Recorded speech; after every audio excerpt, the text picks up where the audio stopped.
It's that time of the month. That time of the month where I tell you everything that I watched last month.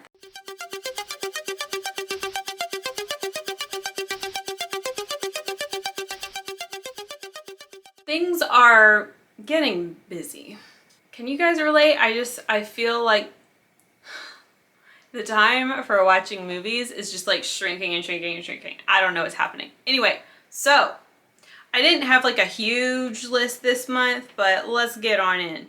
First, we watched the 2021 Candyman.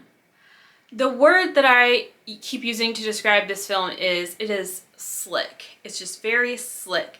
Beautifully shot, like really great cinematography, and I think it was a good movie. It wasn't really like a shocker, but I think it was like a really pleasant watch. It definitely was like a new take on the original Candyman, but I'd kind of like to see what they did with it. It was not what I was expecting, but I thought it was cool. Next, on this day, I wasn't feeling particularly well, and I just wanted something stupid.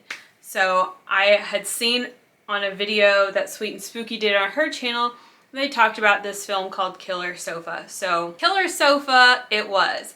And it was actually really good. It wasn't as stupid as I thought it was going to be. They somehow managed to pull it off and make it work. Oh yeah, and I don't think I said this, but Killer Sofa is from 2019 and I watched it on Tubi. It was a fun time. Now this was a New Zealand movie, which I always want to call New Zealish. It's a New Zealish movie and it's not even about a sofa, it's about a recliner. But it was good, y'all. It was good. Next we watched The Black Phone from 2021, but I think it just came out in 2022. I don't remember. What year is this anyway? Anyway, it was okay.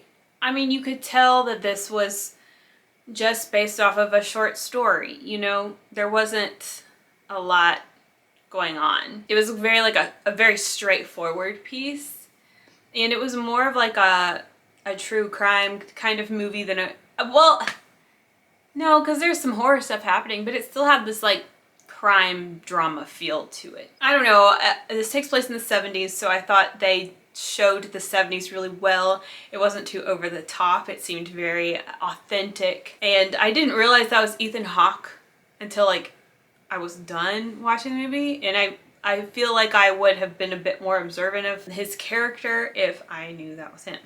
And I mentioned this in my review on Letterboxd, and I encourage you to check out my reviews because I'm much more articulate on Letterboxd. I don't know. Anyway, I was talking about how when we have kids in horror, I feel like movies like It and the show Stranger Things have kind of increased our interest in having kids in horror. But when there are kid-focused horror movies, it kind of like, I'm like, who's the audience? Who's the target audience? Because on one hand, it kind of feels very juvenile, but on the other hand, like it's not, because it's a horror movie, right? I don't know. So horror movies with like kids in them, it's just kind of like, it's not always my kind of thing. Next, I re-watched Baby Oopsie. And then we revisited Orphan from 2009.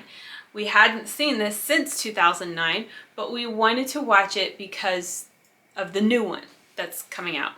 So I was interested to revisit Orphan now that I'm a bit more well-versed in movies and I've seen a lot more movies now and I have kind of developed a taste. I'm like, let's see if this Orphan movie still holds up. Let me tell you, it does still hold up. That's a good movie. I'm impressed. I'm impressed. I thought it wouldn't age well. I thought it might seem kind of cheesy or hokey or something, but it's a really good movie. I still dig it. Good job. I mean, that's a little gem right there. I remember back in the day thinking like that was good, but that was about all I could remember. So revisiting that's a solid movie for sure. Okay, next I watched Demonic Toys 2 from 2010. This is also known as Demonic Toys Personal Demons. This was written by William Butler, who also wrote and directed Baby Oopsie. And there's a lot that I like about William Butler from what I have seen so far, and from the Demonic Toys universe in general, and that is the character design. They tend to make really interesting characters. And it was no different here in Demonic Toys 2. I think that was the real strength, was the premise and the character design. The setting and everything was great. Ultimately, the execution didn't quite do it for me. Most people do consider this movie to be a bit of a flop. It had its strengths, but I think it didn't quite pack that punch that you expect from a killer toy movie.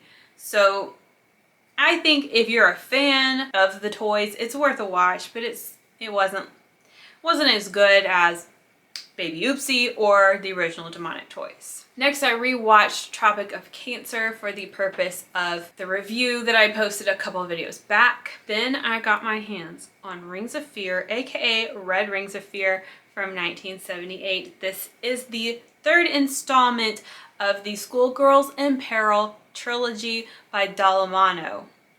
I think he wrote this one but then passed away and couldn't direct it. Anyway, this is one of the, two Jolly that Fabio Testi is in, and I really I had my fingers crossed. I just had really high hopes for this movie. I needed this movie to be good, and it was freaking good. I loved it. I love that trilogy. Oh, has it been released as a set? Oh, because it totally should be. This is one of those Jolly where something has gone down, someone has died, the investigator is investigating, and people clearly know something. These people, everyone seems to know something, but nobody's talking. They're absolutely, no matter what the cost, I'm not talking.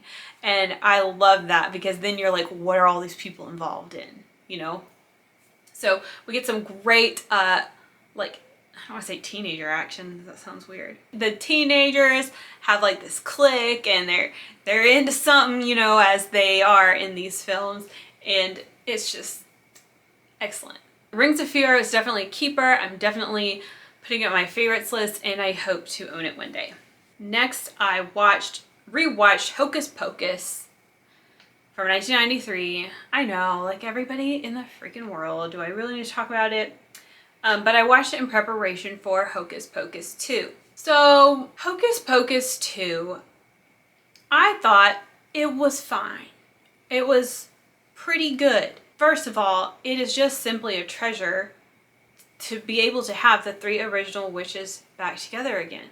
30 years have passed. It's honestly just a gift that they're all 3 still alive and all 3 still willing to give this another shot, right? So I think that in and of itself is special. It's just cool for a lot of us, right? Because it's our nostalgia coming full circle. It's always cool for the spotlight to be shined on something that was significant to you way back in the past. And the movie had some strengths, for sure. One of my favorite things being the Halloween atmosphere was strong. I loved the oversized full moon and the foggy woods and all that kind of stuff. And perhaps one of my biggest gripes in the movie is the fact that there is no antagonist. There's no bad guy. There's no villain. So because of that, it kind of it doesn't feel like it's a real story. It's just some stuff that happened. The end. But I thought it was fine. I mean, I'd rewatch it again. Obviously, it's not Hocus Pocus 1 or anywhere near that level, but did you think it was going to be? I sure hope not. So yeah, that's all I watched. Oh, I think I forgot to say I rewatched Baby Oopsie again in there. I watched it twice this month. What's wrong with me? Obviously, I'm going to have to do a review on Baby Oopsie. I mean, Baby Oopsie and Forbidden Foes of a Lady of Suspicion are right neck and neck with the rewatch race. That is what I watched in September. Sorry, I didn't do a lot. I don't know why.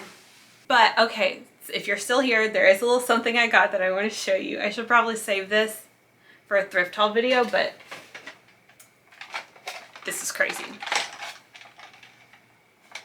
Look at this phone. I know it's missing the faceplate. Is that what you'd call that part? It's missing the faceplate, but I have a replacement that I can put in here and paint it and just pop it right in and we'll be good. I wasn't gonna get it. I don't know what's wrong with me. I wasn't gonna get it. I just posted a picture of it when I saw it at the thrift store. And one of y'all said, like, it's Jalo, it's yellow. And I was like, oh my God, I need it. So I went back to the thrift store and bought it. I don't want to be a phone collector. I'll take a red one of these, and then I'll take that Giorgio Armani phone from the 80s that's in dial help. That's all I need, okay? I'm not a phone collector. Okay, happy October. Happy Halloween. I've been trying to exercise during my spare time lately, which sucks.